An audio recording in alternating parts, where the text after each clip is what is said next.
یا تو عبادت میں لگا رہے ہیں آپ، یا پھر کسی بھی چیز کو سیکھنے اور سکھانے میں، خاص طور سے اچھی چیز، اور قرآن سے اچھی چیز تو کوئی ہو ہی نہیں سکتی دنیا کے اندر۔ دیکھیے قرآن کی آیات ہیں سورہ نشرہ میں، فَإِنَّ مَعَ الْعُسْرِ يُسْرًا إِنَّ مَعَ الْعُسْرِ يُسْرًا، یعنی every hardship goes to ease. اس کا مطلب یہ ہوتا ہے کہ یعنی ہر آسانی مشکل کے ساتھ ہے، یا یوں کہہ لیں کہ جہاں مشکل ہے وہاں آسانی ہے۔ اب یہ کہہ دیا جاتا ہے کہ بالکل ہی کہہ دوں کہ صاحب قرآن کو سمجھنا بڑا آسان ہے۔ قرآن کو دیکھیے سمجھنا، اس کو سمجھنے کے لیے بھی ضرورت ہے کہ سمجھنے سے مطلب کیا ہے۔ ہماری جو زندگی ہے، ہم جس معاشرے میں رہ رہے ہیں، ہمارا جو لیونگ اسٹینڈرڈ یا اسٹینڈرڈ آف لیونگ ہے، وہ دیکھنا ہے کہ وہ ہمارے لیے کیا کیا چیزیں ضروری ہیں۔ ہمیں قرآن کس طریقے سے گائیڈ کرے گا، کس طریقے سے ہمیں روشنی دکھائے گا۔ تو یقین جانیے قرآن ایک ایسی کتاب ہے یا ایک ایسی گائیڈ ہے جو سب کے لیے ہی بنائی گئی ہے۔ اگر اسے ڈاکٹر پڑھے گا اسے بھی سمجھ میں آئے گا اسی لیول سے، ایک آیت اس کا مطلب وہ اپنے طریقے سے نکالے گا۔ انجینئر وہ الگ، ایک عام آدمی ہوگا اس کو وہ پڑھے گا آیت کو، اس کو اپنے لیے سمجھ میں آئے گا۔ تو قرآن کا یہ کہنا کہ عربی سیکھ، یہ بھی کہا جاتا ہے کہ بھائی قرآن پہلے عربی سیکھیں، عربی گرامر سیکھیں، اس کے بعد قرآن کو پڑھیں تب سمجھ میں آئے گا۔ عربی یقیناً اس کی گرامر سیکھنا وہ مشکل کام ہے۔ ہمیں کیا ہے، ہمیں جو شروعات کرنی ہے ہمیں قرآن سیکھنا ہے، عربی نہیں، یہ بات دھیان رکھ لیں۔ اور جو ڈاکٹر صاحب جس طریقے سے ماشاءاللہ ورڈ ٹو ورڈ آپ کو سکھا رہے ہیں، بتا رہے ہیں، آپ اسی کو ہی پڑھیں اور اسی کو آپ ریوائز کرتے رہیں، اور آپ تھوڑا سا غور و فکر کریں، ایک آیت لے لیں، ایک تو آپ جو سیکھ رہے ہیں، جو پڑھ رہے ہیں یہاں پر ورڈ ٹو ورڈ، ڈاکٹر صاحب نے جس طریقے سے سکھایا ماشاءاللہ بہت اچھا لگا، مجھے بھی بہت یہاں پر علم میں اضافہ ہوا۔ شکریہ آپ کا بہت بہت۔ بسم اللہ الرحمن الرحیم۔ آج سبق نمبر 5 میں ہم پہنچ گئے ہیں، جن میں آیت نمبر 41 سے لے کر آیت نمبر 50 تک ان 10 آیات کو ہم کوشش کریں گے کہ اسے ہم سمجھیں ورڈ بائی ورڈ، اور پھر اس کے بعد ہم اس کو سمجھیں گے کہ آخر اللہ تعالیٰ کا کیا پیغام ہے اور کیا مقصد ہے۔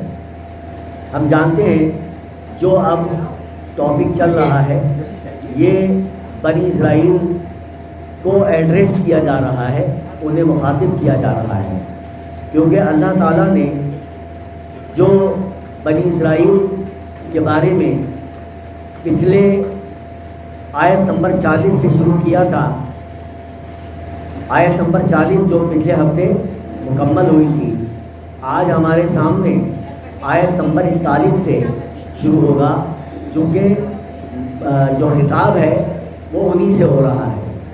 بنی اسرائیل، ایک بار پھر سے بتا دیں، بنی اسرائیل کا مطلب ہوتا ہے اولاد یعقوب۔ کیا ہوتا ہے؟ اولاد یعقوب، یعنی یعقوب علیہ السلام کی اولاد۔ اور یعقوب علیہ السلام کون تھے یہ بھی میں بتا چکا ہوں، پھر ایک بار بتا رہا ہوں۔ آپ جانتے ہیں ابراہیم علیہ السلام کی 3 بیویاں تھیں، ایک بیوی کا نام سارہ، ایک بیوی کا نام ہاجرہ، اور ایک بیوی کا نام قطورہ۔ یہ سب جانتے ہیں الحمدللہ، کیونکہ پچھلے مرتبہ میں نے آپ کے سامنے رکھا تھا۔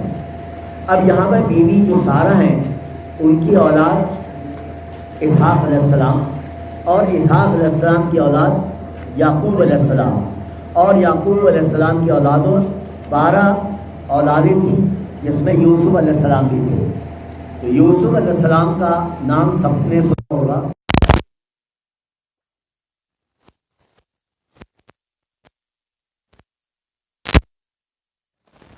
نبیوں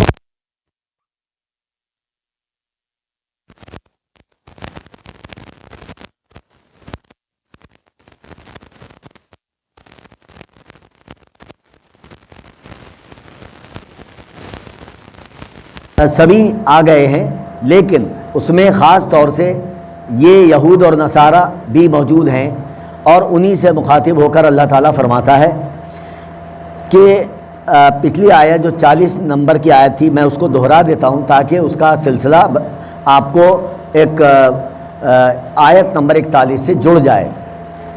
میں آیت نمبر 40 کی بات کر رہا ہوں، آپ کو ابھی میں نے آپ کے سامنے رکھی تھی کہ یا بنی اسرائیل اذکروا نعمتی التی انعمت علیکم واوفوا بعہدی اوفی بعہدکم وایایا فرہبون۔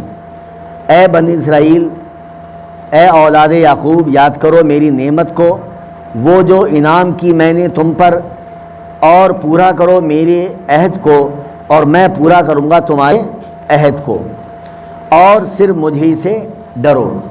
یہاں پر بنی اسرائیل سے یہ بات بتائی جا رہی ہے کہ تم میری نعمت کو یاد کرو، اور اللہ تعالیٰ کی بہت سی نعمتیں اس قوم کے اوپر اللہ تعالیٰ نے نازل کی تھیں، لیکن پھر بھی وہ کیا ہوئے؟ اللہ کے نافرمان ہوئے۔ تو اللہ تعالیٰ نے کہا کہ تم مجھ سے ڈرو، تم مجھ سے ڈرو۔ جو اللہ سے ڈرے گا پھر دنیا کی کسی چیز سے نہیں ڈرے گا، یہ بات یاد رکھیے گا۔ اور جب اللہ سے نہیں ڈرے گا تو دنیا کی ہر چیز سے ڈرتا رہے گا وہ۔ بات سمجھ گئے؟ تو اس لیے اللہ تعالیٰ نے یہاں پر کہا مجھ ہی سے ڈرو۔ آج جو ہے آیت نمبر 41 ہے، اسے پہلے ہم ورڈ بائی ورڈ سکھاتے ہیں آپ کو۔ آپ دیکھیے